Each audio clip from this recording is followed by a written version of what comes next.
So this is Tuesday, November 11th, early. It's 6 o'clock in the morning. And this is Bree, JJ3. But Jude is awake also. She's JJ1. We are the trauma holders.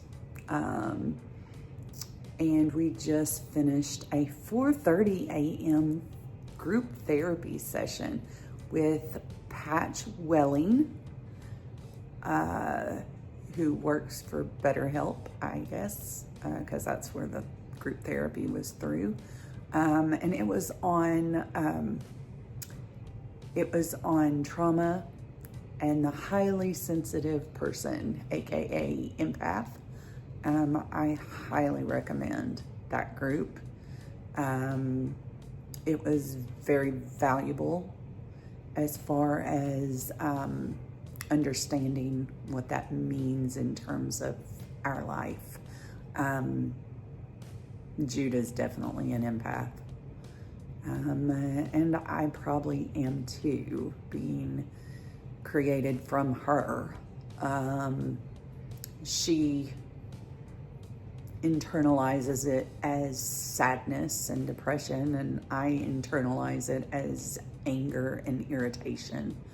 I'm not going to go into any detail about what other people said within the group. I am worried that I maybe spoke too much within the group, but some things did resonate as far as my life during the session. First of all, that being a highly sensitive person, you feel energies from people. I have a hard time understanding whether somebody actually said something that they said or what they meant whenever they said it, because I feel like they may have meant this, and then later they tell me that I was totally mistaken, but I still kind of feel that that's what they meant. And also about the spirit that is within all of us. And when you manipulate, or when you are passive aggressive, or when you do these underhanded things to each other that you may not even realize that you're doing, but if you are doing them to a highly sensitive person, an empath, after somebody does something like that, I kind of feel like I've been hit. Like, I physically am affected by it, and it fucking pisses me off. Don't fucking bring that shit. Leave that out of my life. And if you're not, I'm gonna burn your bridge. I'm gonna burn your bridge to the fucking ground, because I do not need that in my life. I've got enough shit going on up here. I've got enough stuff going on with family members. And still with family members, if they don't stop it, I'm limiting contact. I cannot be around that person if they're gonna do irrational things that only hurt me. I don't know if my tactics are always the best, because then the person will say, I didn't mean that. I hear that all the time. That's not what I meant. But I tend to think that it probably was,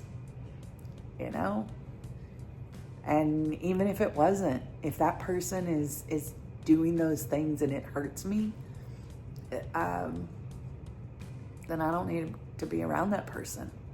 I really think that we have too many people in our lives anyway. That's just my view on it.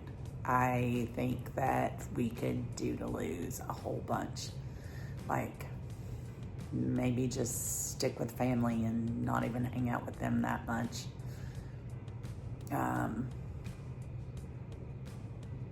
You know, or only hang out with the ones that don't do the crap that I don't like.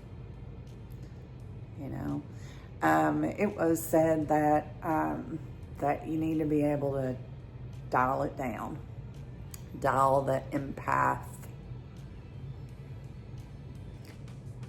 dial down being highly sensitive. And I get that too, because I do think sometimes that I am too sensitive. But then I don't, because it's a story as old as time. We have always hurt each other ever since the very first human, and we keep hurting each other. And I think it goes back to wanting to keep everything in the closet or everything under the rug, and you don't talk about the hurt that people did to you as a child. You don't talk about these people that were seen as great society members, and then behind closed doors, they're molesting kids and beating kids and mistreating children. And then society says, oh, they're a great person. Oh, this person's lovely. And you just smile and you go, yeah, that family member was great. But he wasn't. Or, but she wasn't. You know, that was just her face, her town face, as they say. She has a great town face, but behind closed doors, she's terrorizing, or he's terrorizing the entire family, and then generational trauma happens, and it keeps on a going. And I'm not any different. I made lots and lots of mistakes because I didn't know myself. I really think that everybody needs to be in therapy, or split apart the way that I have. And then that way you're compartmentalized, and you can deal with all of this crap together. You've got a group, a herd that's working together for the one individual. I think that that's maybe the way to be, because we are pack animals. We are herd animals. So why not create the herd inside yourself? And God, of course, and not pay attention to all these other people. I mean, I'm still evolving, so I'm gonna listen to other people. They have some pretty good interpretations, I think, but they have a lot that are not positive. A lot of people in this area, especially, well, in America overall, it seems. So try to be good to each other, I guess. Or for those that you can't be good to, or that can't be good to you, kick them. No, I'm just joking. I do have some boots that I wear all the time. And I tell my dad that's so that I can kick people. You know, kick them. I don't ever kick anybody. All right, bye.